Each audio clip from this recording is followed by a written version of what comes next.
My question is to the Prime Minister. Your government says all public schools are on the path to full and fair funding and that no one will be left behind.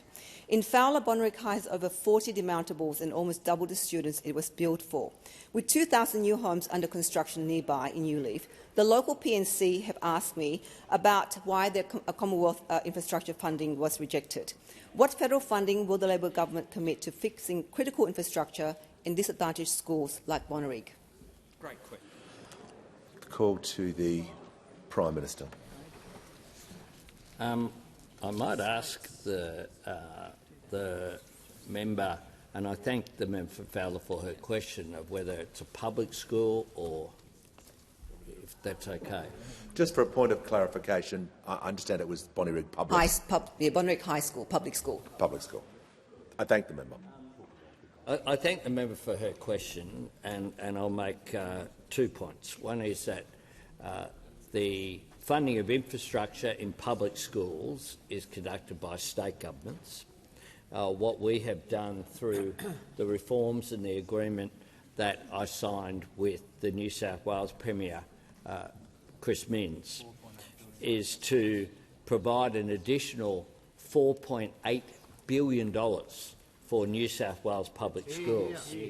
What that will do as part of the programs right across the country is to take the Gonski formula, school resourcing standard that was determined in 2012, so that every single student, whether they go to a private school or a public school, will get the funding that they need and deserve.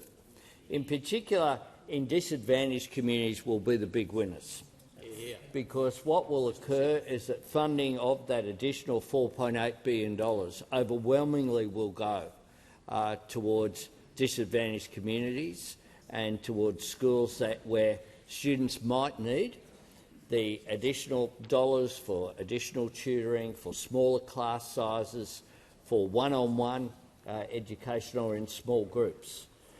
It also will provide for additional resources in terms of teaching. Part of the deal is that not just funding for students, but in addition, the state governments have agreed, including New South Wales, to lift standards. So a real concentration on numeracy, literacy, on those basics, which will be so important going forward. We are really proud of the reforms that we have put in place.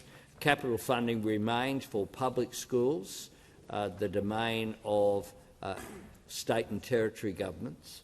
We do provide, it's the Commonwealth, we provide funding for private schools, but what this is really doing is making sure that every parent can have the confidence that their child will get the support that they need, including in the electorate of Fowler.